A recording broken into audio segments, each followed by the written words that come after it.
Yo.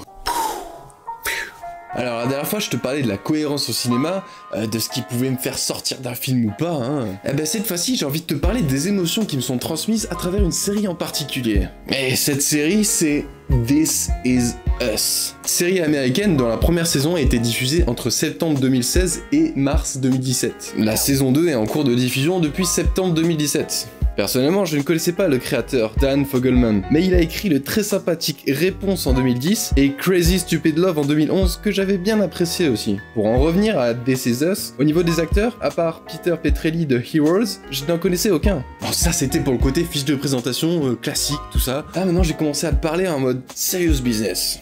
La série raconte la vie de plusieurs personnes et commence lors de leur 36e anniversaire. C'est le lien qu'ils ont en commun. On y suit Kevin, un acteur d'un sitcom appelé The Many, qui le blase un peu par son côté léger et ridicule. Kate, la sœur de Kevin, qui essaye de gérer son problème d'image qu'elle a d'elle-même. Randall, qui cherche à savoir d'où il vient avec son père biologique. Et le couple Jack et Rebecca, qui vont devenir parents et doivent apprendre à gérer tout ça. Alors ouais, dit comme ça, l'originalité on la voit pas trop, hein. Mais les personnages sont avant tout humains et pas juste des arcs narratifs. Et ça on le ressent dès le début. On se rend vite compte que la série aborde un nombre de sujets importants et c'est ça que je trouve cool à propos de cette série. Et d'ailleurs chaque sujet est vraiment bien traité. Si j'en dis peu sur les personnages et leur histoire, c'est parce que je veux pas risquer de spoiler quelque chose ou de gâcher quoi que ce soit. Parce que oui, un des points forts de cette série est sa capacité à nous surprendre. Parce que vraiment, rien que le premier épisode contient un nombre de surprises auxquelles on ne s'attend pas. Et ces surprises sont vraiment bien amenées et justes. Mais ces retournements sont pas forcément dans le but de nous faire ressentir des émotions. Pour le coup, certaines de ces révélations arrivent juste à me surprendre.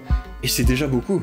La réalisation est vraiment très bonne et juste. Tout est pensé pour renforcer les émotions de la scène. D'une manière générale, les images sont douces, lumineuses, belles. On se sent bien, parce que la série veut nous transmettre ça avant tout. Mais le fait que beaucoup de plans soient à l'épaule, ça renforce l'intimité qu'on partage avec les personnages et leur état d'esprit. Les plans ont tendance à être fixes quand tout se passe bien, et à l'épaule quand il se passe quelque chose qui les perturbe. On a beaucoup de gros plans sur les personnages afin de vraiment bien lire leurs émotions. Et ça aussi, ça renforce cette intimité en plus de vraiment nous impliquer émotionnellement. À part ça, pas vraiment de grosses prises de risque en termes de réalisation. Pas de plans séquences complètement fous ou de plans qui trop tournent la tête. Juste certains beaux plans maîtrisés et une réalisation intimiste qui colle parfaitement avec les thèmes abordés. Un autre point qui renforce vraiment les émotions ressenties, c'est le choix de la musique. Elle est douce, avec un côté mélancolique, mais feel good. Typiquement, la musique résume parfaitement cette série. Elle est très discrète car la plupart des plans sont sans musique, il y a juste les personnages, les bruits de leur quotidien, de leur environnement. Les bruits de la vie en fait. La musique vient juste appuyer les scènes fortes en émotion. Vraiment, c'est juste... Ah, parfait. On en arrive donc au point principal qui me fait ressentir le plus d'émotions dans cette série, c'est les personnages. L'intérêt de cette série est ses personnages. Ils sont ultra intéressants et traités d'une manière si... réaliste. Chaque personnage a ses forces et ses faiblesses. Chaque personnage a ses rêves et ses cauchemars. Chaque personnage a ses moments où il brille et où il sombre. Et chaque personnage essaie de trouver sa place dans ce monde, se cherche, essaye de se comprendre, de comprendre la vie. Crise identitaire, moments de joie, amour, désespoir.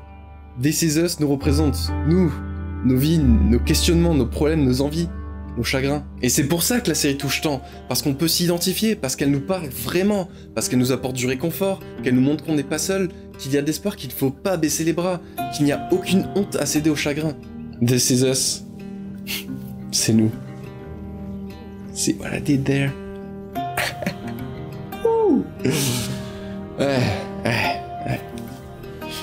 Ouais, non mais ouais, j'en suis plutôt fier de ça.